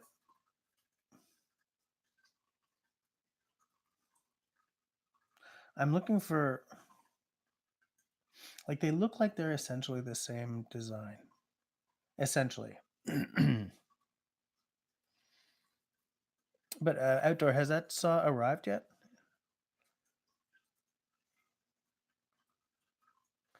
A Pittsburgh Italian for 30 years. All right, see you later, Austin. For 30 years. 5 round 308 clips for your M305. Well, hold on. NC Star 308 stripper clips 20 pack for $13.50 Canadian at frontierfirearms.ca. You want a link? I don't know if that's a bad price or what.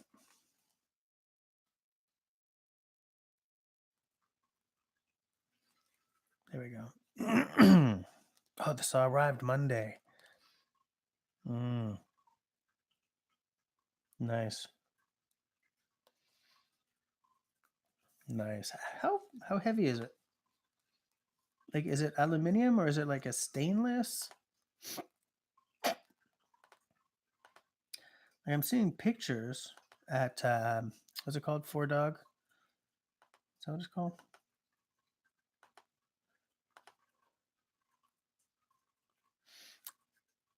And I think there's more than one size of this distilled saw, right? 4 Dog stove.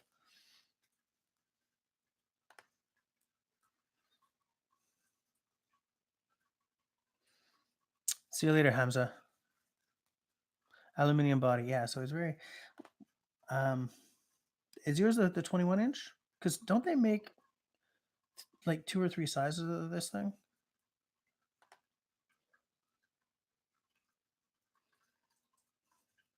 24. Okay. Okay, 24. Because I know they make a 21 as well. my Agawa is, well, the Agawa, they're all 21. The Boreal 21. They're all 21.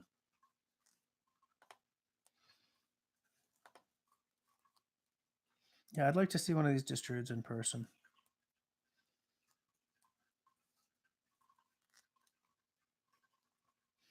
But the thing that I like about the Agawa is that I like the wooden handle on the Distrid, but I like the fact that it's not wooden on the Agawa, because if I was to use it in like British Columbia or something, I would be afraid of the wood swelling and I'd have to like sand it down or something. But then if I go into a really dry location, then maybe it'll be too small. So I'm not sure. I'm just not sure. I'm really just not sure. Oh, I'm out. I'm out of tea. Guys, I'm out of tea. What? Zach, did you see that? Hold on.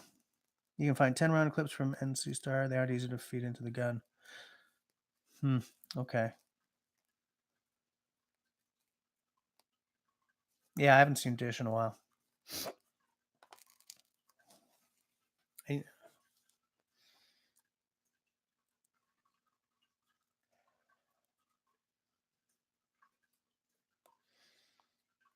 Frontier Firearms.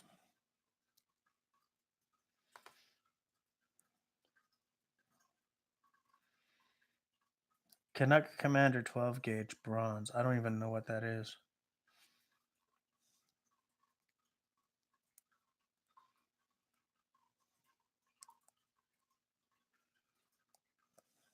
Bushmaster quick response carbine 5.56 restricted. Yeah, I got a couple of Carl Gustavs. Chiappa 38 revolver.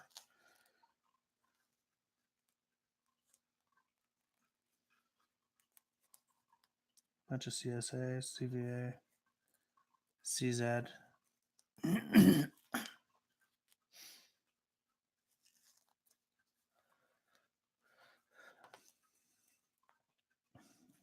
What am I missing here? Oh, you were looking at some 5 round M14 clips. Okay.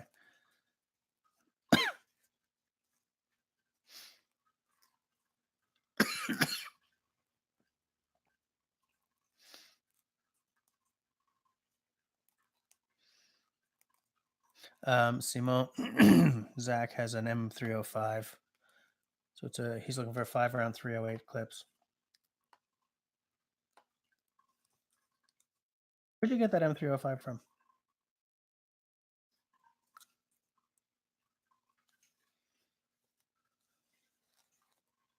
That's Norinco, right? There's a place here in Canuckia that sells many of those Norincos.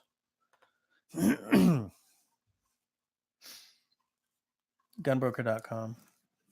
Okay.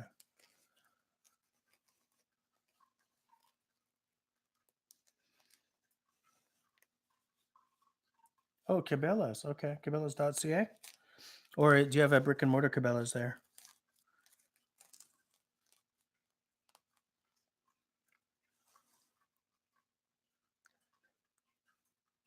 Yeah, he can drive across the border to a gun show, but what he can bring back is that's a different story. You can't just bring anything back across that border.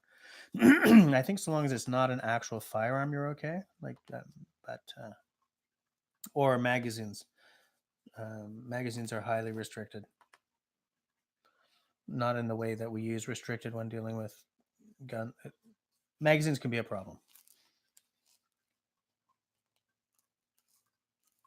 Had it shipped to Bass Pro in Halifax. Okay. How much was it? And did you have to do a lot of gunsmithing on it to make it go, to make it right, or was it okay right out of the box? Yeah, what Simon says, importing a gun to Canada is very, very expensive. There's a lot of paperwork. You need to have middlemen right up the wazoo.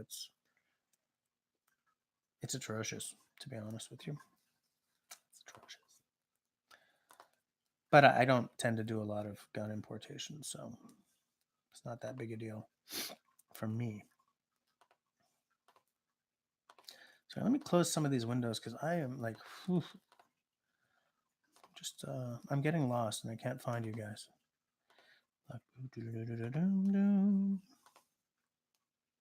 Okay. Okay, that's better.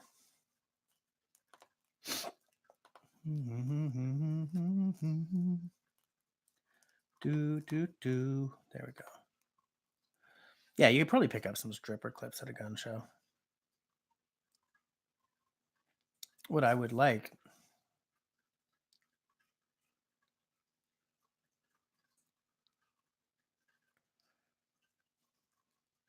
Yuck.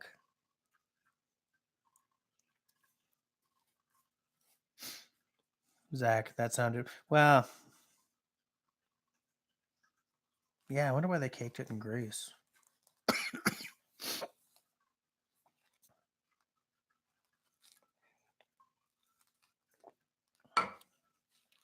mean, I can see why you would have some grease and everything, but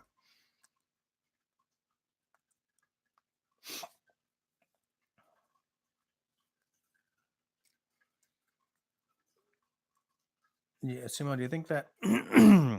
Yeah, shipped over in containers. It's probably to keep rust at bay while it's on while it's being shipped. Yeah, Cosmoline. AKs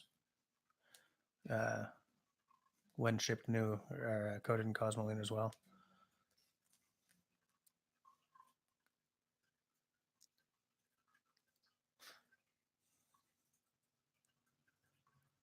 Oh, nice, Scott. If I was to walk, excuse me, into a gun show today, I would be looking for a Lee Enfield number 4 Mark II in good condition, or a Mark 1, but not a Mark 1 Star. Mark 1 Stars were the Canadian made ones where they cheapened out everything. You know, a little flip up rear sight instead of the ladder sight and everything. But yeah, I would love good old Lee Enfield and a couple of stripper clips for that, obviously.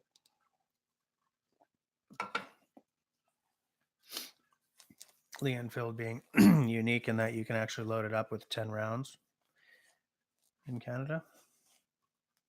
But like not a sporterized hunting rifle, a full on, you know. What the hell's GAOS? Is that a gun and something show? Gun and outdoor show? Is that what it? Gun and Outdoor Show. Did I put that together right? Yeah, LT, I'm with you. I would love it, love it, love it. I don't get out to the range very often, though. You know? Oh, the Great American Outdoor Show. Okay. Yeah. Finding a foreign Mark 1 star with a ladder sight is like finding um, a chicken with, what is it? Finding hen's teeth? Is that what? I don't know how the.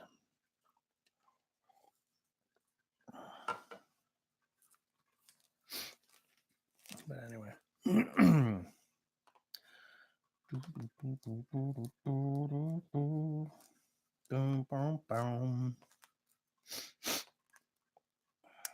I am, by the way, guys. Not that anyone really cares, but you have a number 4 Mark II? Really? Damn it, mister. I want one of those.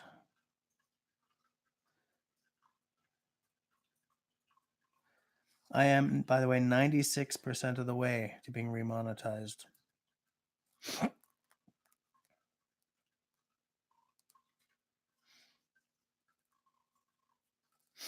Your father-in-law got one destroyed at the first registry attempt. Did not want to sell it to me. Okay. That's too bad.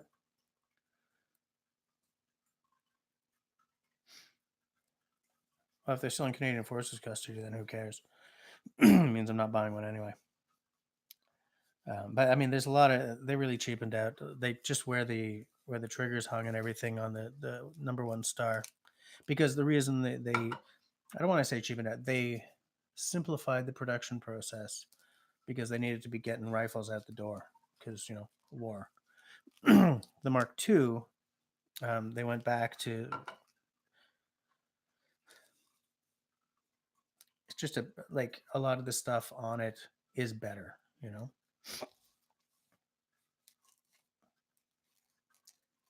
$80 in the mid 80s for it.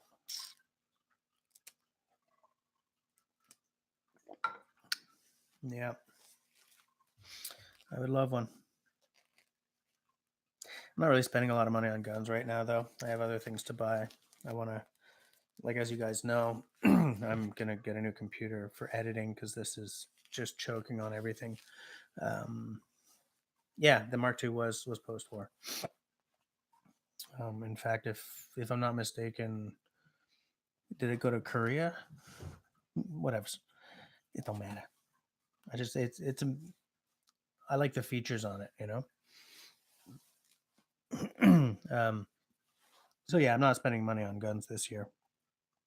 Also, now that we seem to have lost our hunt camp, I don't know if I'm going to be hunting this year again. I haven't been for a few years because there was all kinds of weirdness around the hunt camp.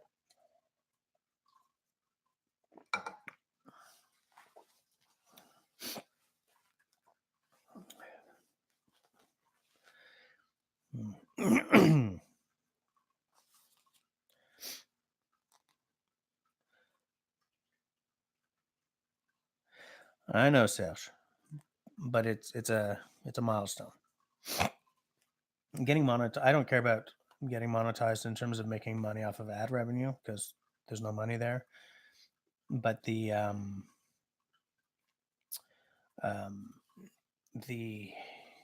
other things that come with being monetized, I very much want, like the support, being able to, to speak to someone at YouTube if I have a massive problem. There's a lot of stuff that disappeared when I got demonetized, and I want that stuff back.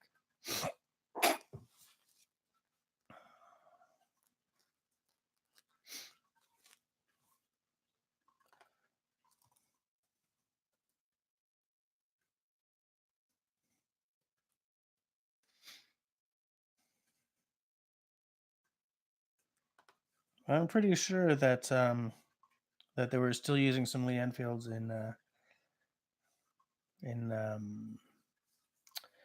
Korea. Let me take a look. I mean, not necessarily the only rifle they had, but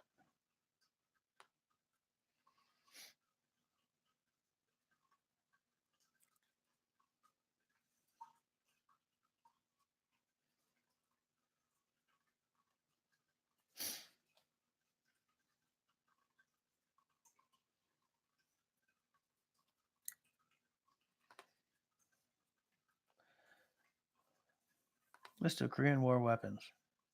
What? Commonwealth weapons.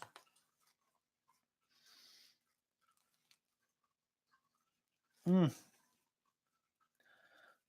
Lee Enfield No. 1 Mark III. Australia only, of course.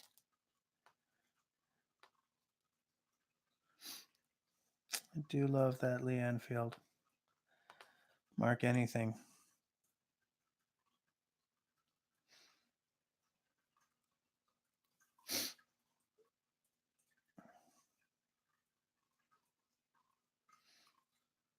Oh, the FNC one were introduced after Korea. Okay.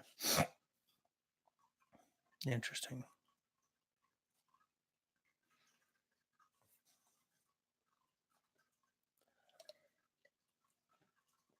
I would love to meet Cole Cracker. I'd love to sit and have a drink with him. Talk shop. Granted, I'm blithely talking about talking shop with a YouTuber with what, 80,000? More than that now. So, yeah. That's what we call delusions of grandeur.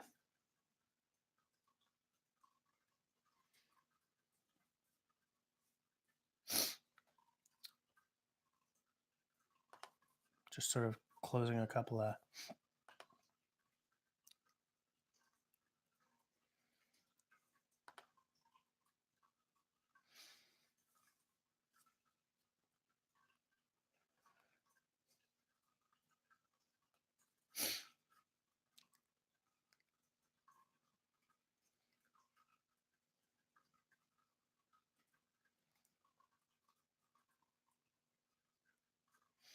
what are you sending, Simo?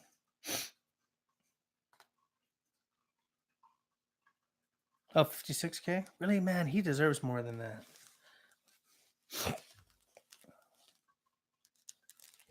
Yeah, I'd like to chat with that dude.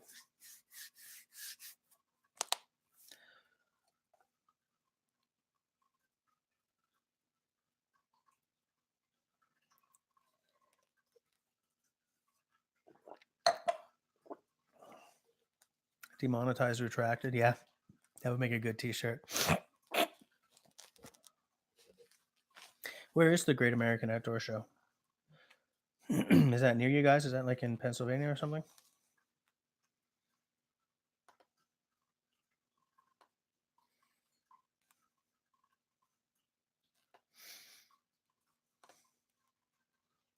Harrisburg.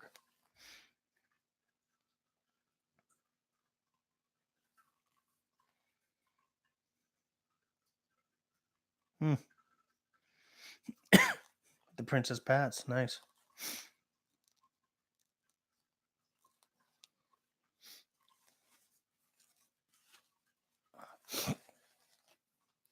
Your hometown.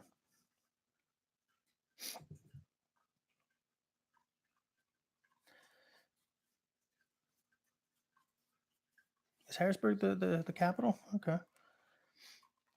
I don't know very much about Pennsylvania. I know a lot of YouTubers who I watch live in Pennsylvania. It looks like it's got a real good outdoors culture going on there. Or, well, let's face it, just going by YouTube, that means nothing. But it looks like there's a lot of good trails and stuff.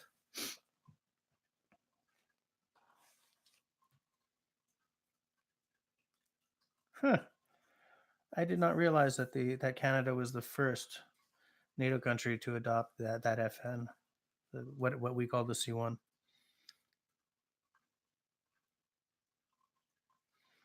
Oh no, it's sponsored by the NRA. So there's probably a lot of guns there. Lots. It's probably dripping in guns.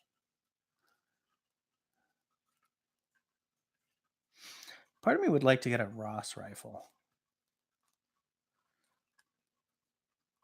Not the greater part of me, but just for the Canadiana aspect of it, you know?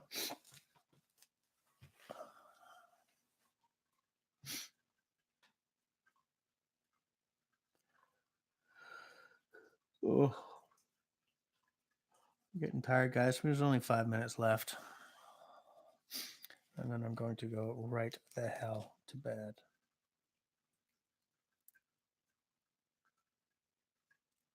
Oh, yeah, of course, Scott. Are you kidding?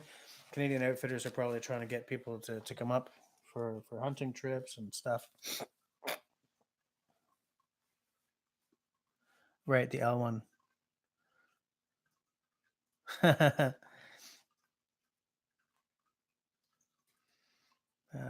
Wait.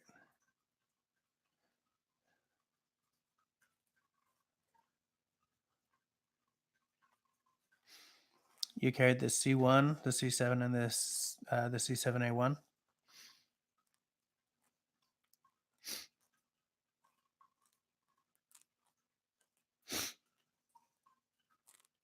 Outdoor. What is CCing? What does CC mean?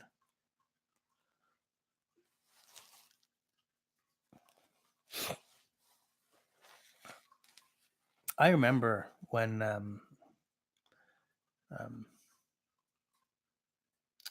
when we switched from concealed carry. Okay. When Canada switched from the C1 to the C7, some of the guys, some of the soldiers were saying, you know, why are they giving us this plastic rifle? Because the thing about the C1 is everything, you know, all the furniture was wood, right? That was a heavy, substantial firearm. And you know, if that's what you're used to, then you know the M16 starts to feel a little plasticky.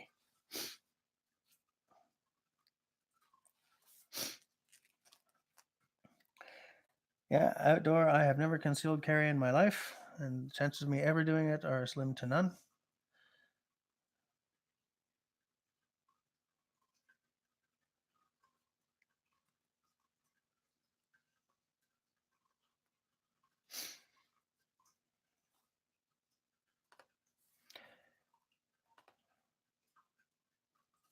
Yeah, exactly.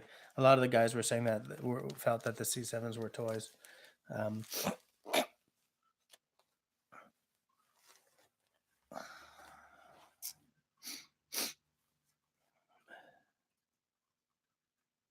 Yeah, C1s were heavy, heavy, heavy. They fired a real round, right?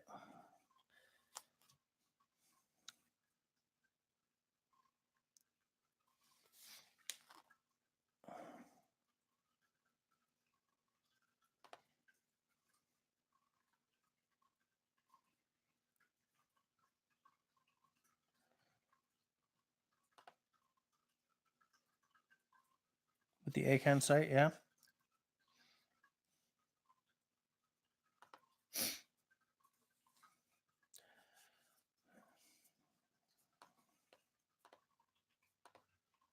So let me get back to the live control room. Because we're 1 minute from the end.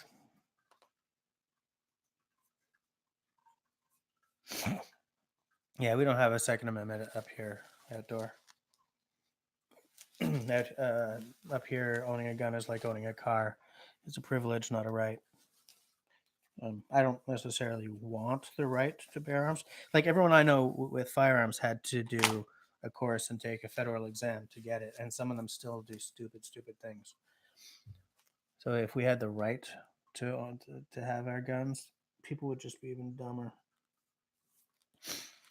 But your more traditional C7 original, no Alcan sights. Okay.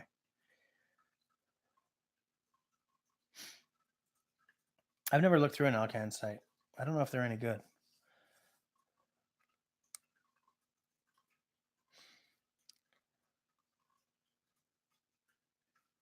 So what do you conceal carry outdoor? Oh, it's 11 o'clock. Okay, we'll pick up on this because I was going to say that if I did have a handgun, I would want the CZ 7.